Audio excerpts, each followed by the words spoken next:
Hello, and welcome back to the channel now. Obviously, draft night just happened the last 2 days, or technically 3 because the rookie draft was just on, and now I'm going to go through my steals of the whole draft, and I might go over the rookie draft maybe in the next video. We'll see how we go.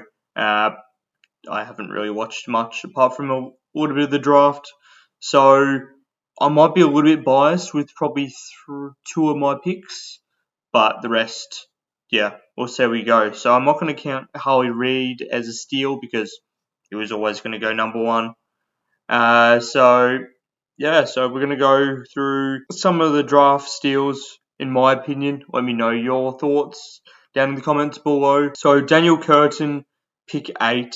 West Coast really wanted him. They were going to try and trade up a few picks, and he was a massive steal. Talented gun, the versatility player.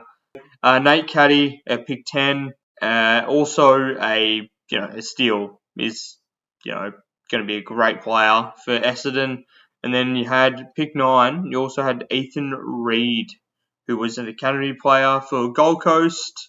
And then obviously Phoenix Gothard, pick 12. I don't think he was really going to even get picked at all. Maybe even somewhere in the next late 60s, 70s. But to be picked 12, ballsy move. But at the same time, doesn't matter where you're picked in the draft, as long as you can perform. So the next one was Will Green, who's not a Sydney Academy player. He's from Melbourne somewhere. I can't remember. Sandham Dragons, maybe. Wouldn't say he's really a steal. I'm just going to go through down the list. At pick 25, you had Harry Reid. He was in the cricket team. I did a bit of basketball as well, but he was also in the Australian cricket. I hung around with Dave Warner and all the Aussie cricketers last summer at the Boxing Day Test. I think he's from South Australia, if I'm not mistaken. So the next one is Mitch Edwards. Now, I think he is, he's from WA, and he would have been drafted if he was past pick number 40 by Freo, if I'm not mistaken. Yeah, Freo. So the next one is he's a 26-year-old, kicked 6 goals in a grand final, which is not a bad effort in a losing side. I think they lost by 29 points in the end to the Gold Coast Suns in the VFL. And it was Shaun, whenever it loads, that'd be nice. Yeah, so the steal of the draft is, in my opinion, my biased opinion, is Shaun Mannagh, who kicked 6 goals in a grand final against Gold Coast. I think they lost by 28 points in the end, or maybe more. But he had 26, 27, 28 touches between 26 and 28,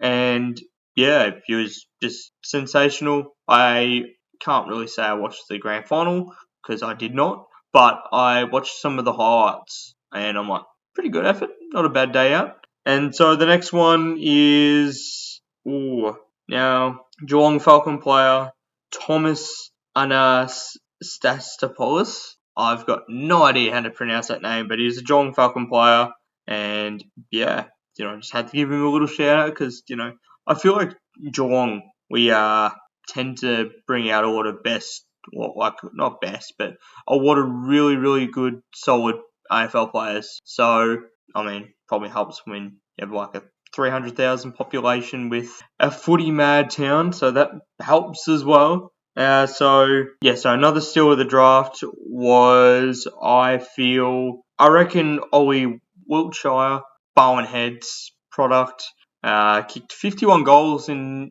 18 or 19 matches, which is a massive effort, really. 51 goals. What's that an average? 2-3 goals a game, something like that. And so the next one would be Ari Shoemaker to St Kilda. Now, he's got a booming left foot and he can kick goals really from anywhere, and he's a midfielder. And so he's got a really good left foot, can kick goals, and yeah, he's going to be a massive player for St Kilda, and he's a massive steal of the draft, probably in the top 5 steals in the draft. And then you've obviously got Harvey Thomas as a pick 59 academy player, George Stevens for the Cats. They picked up at pick 58, and then the Cats picked up Lawson Humphreys from WA, and I thought we were just going to get skip the pick and then maybe get another one from the rookie draft or anything like that. So yeah, big steal. And obviously there was one father-son, and that was Jordan Croft. His dad played for obviously the Western Bulldogs, Brandon or something, I can't remember exactly, but yeah, it's great to see so many talented players coming in. Zane Dersma is going to be playing for North Melbourne. With the draft, I think Cats did probably one of the top 3. I feel like West Coast, yes, they picked up Harley Reid, but I wouldn't count them as in the top 3. I feel like Geelong would be number 3. It's hard. Sydney did quite well. GWS did well. Adelaide did really well. There's so many teams that could really be in that top 3. So I've just put Geelong there because obviously I barrack for them, but they've done really well. And we also picked up a Box Hill VFL product who also played for, was it Hawthorn? Yeah, he played for Hawthorn. And he's 200 and something. But I reckon the highlight of the night was day 1 was when Connor O'Sullivan, now Cats player, just went over and hugged his best mate, who was obviously Gothard. And yeah, I was extremely exhausted, so that's why I didn't live stream. I was so drained and so tired, so do apologise, probably should have put out a post, but yeah. So let me know your thoughts on who got the steal.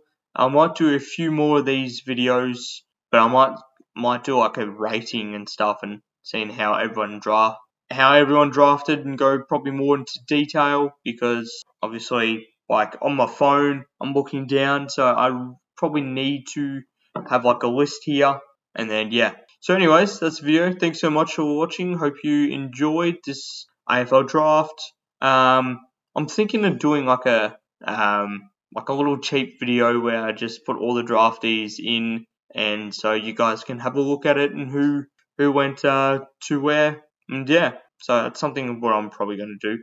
Anyways, hope you enjoyed the video. Like, subscribe, and I will see you very shortly with a new video. Hopefully tomorrow. We'll see what happens. Anyways, hope you enjoyed. Peace.